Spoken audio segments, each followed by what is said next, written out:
Emang di gunung bisa push rank? Bisa dong, bahkan kalau mau mabar juga bisa. Gimana cerita lengkapnya? Ikutin cerita keseruan aku 3 hari 2 malam mendaki ke Gunung Kerinci. Oke, langsung aja dari pos 2 kita melanjutkan perjalanan untuk menuju ke pos 3. Ditemenin sama suasana kabut yang udah pasti bakalan kita temuin kalau mendaki ke Gunung Kerinci. Dari pos 2 untuk menuju ke pos 3 itu ada tanjakan yang nanjak banget, aku sampai kecapean. Tapi untungnya tanjakan itu merupakan salah satu pertanda kalau kita udah deket untuk menuju ke pos 3. Dan akhirnya ini sampai juga di pos 3. Nah, pos 3 ini disebut juga sebagai pos tupai. Karena di sini kita bisa bermain sama banyak tupai, guys. Di sini kita juga makan siang dulu. Karena pas sampai pos 3 ini itu udah hampir sekitar jam 12 siang. Jadi kita semua nyantai dulu di sini sambil ngobrol-ngobrol bareng sama pendaki yang lainnya. Nah, di pos 3 ini kita udah memasuki ketinggian di 2000 mdpl. Jadi ya emang udah kerasa dingin sih ya, guys ya. Karena pendakian aku kali ini tuh 3 hari 2 malam, makanya kita makan siang dulu di pos 3. Sebenarnya Gunung Kerinci ini tuh bisa dicapai dengan durasi pendakian 2 hari 1 malam atau bahkan tektok. Cuman kalau 2 hari 1 malam mungkin untuk beberapa orang yang fisiknya tidak terlalu dar-dar-dor, 2 hari 1 malam itu rasanya kayak bakalan capek banget, apalagi tektok ya. Jadi durasi pendakian 3 hari 2 malam ini merupakan salah satu durasi pendakian yang bisa dibilang cukup santai, supaya kita nggak terlalu terburu-buru dan istirahatnya juga bisa lebih santai. Dari pos 1,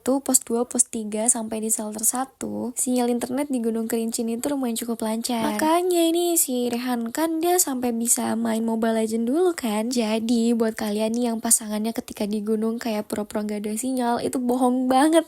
Karena di gunung tuh ada sinyal, guys. Jadi kalian harus ya cari-cari tahu dulu ya, guys ya. Dari pos 3 kita melanjutkan perjalanan untuk menuju ke shelter 1. Dan di tengah trek aku nemu popohan. Nih, orang Sunda siapa sih yang gak tahu popohan? Salah satu lalapan yang enak banget dimakan pakai sambal terasi. Dan di Gunung Kerinci ini kalian bisa nemuin banyak banget popohan dari pos 1 sampai ke pos 3. Bahkan sampai shelter 1 juga masih ada sih. Nah, perjalanan dari pos 3 untuk menuju ke shelter 1 ini membutuhkan waktu kurang lebih sekitar 30 sampai 40 menit. Gantung seberapa cepat kita berjalan dan seberapa banyak kita berhenti. Pas kita melakukan perjalanan untuk menuju ke shelter 1, gak tau kenapa ini tiba-tiba cuacanya jadi gelap banget. Padahal masih siang loh. Dan di tengah trek ini si Baim tiba-tiba ngide, guys. Dia ini ahli satbor ya, guys ya. Satbor beraksi.